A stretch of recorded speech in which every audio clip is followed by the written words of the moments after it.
dazed, confused, didn't know where I was, couldn't walk, couldn't talk, mumbled, didn't know my birthday, didn't know who my parents were, didn't know basic things like what was going on or the score of the game or anything.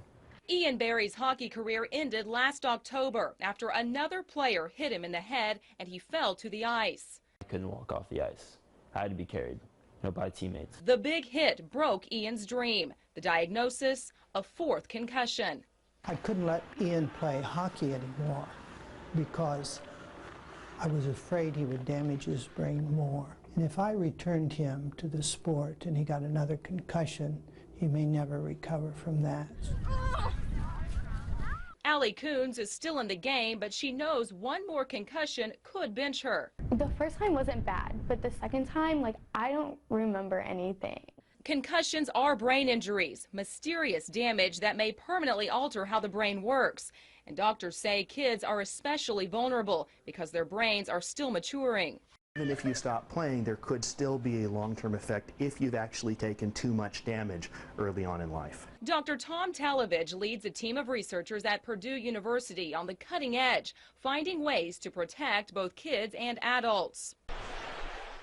With the help of this high school football team, scientists put sensors in the helmets to count the hits.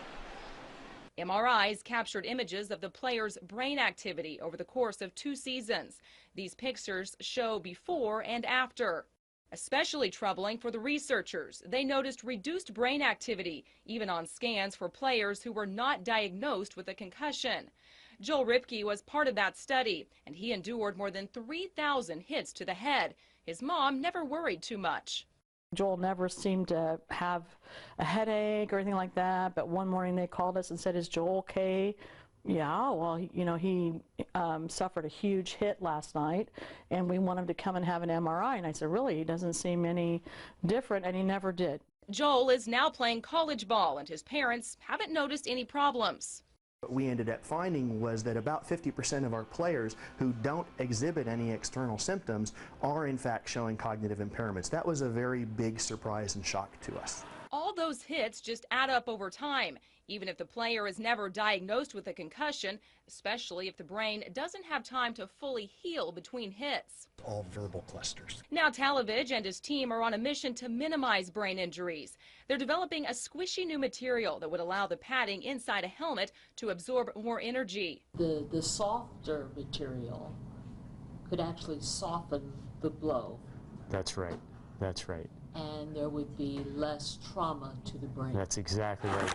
The new technology is too late for Ian, who was wearing the best helmet money could buy when he was injured. It's not like it's a broken bone and you know how long it's going to take to heal.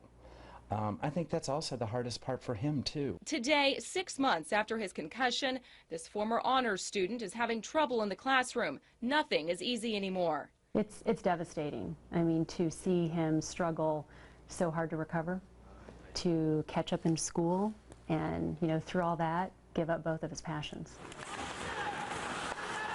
Ian's retired at 16. He's still at the rink coaching his younger brother Colin, but he misses the thrill of being in the game. I'm still here. I mean, the injury could have been a lot worse.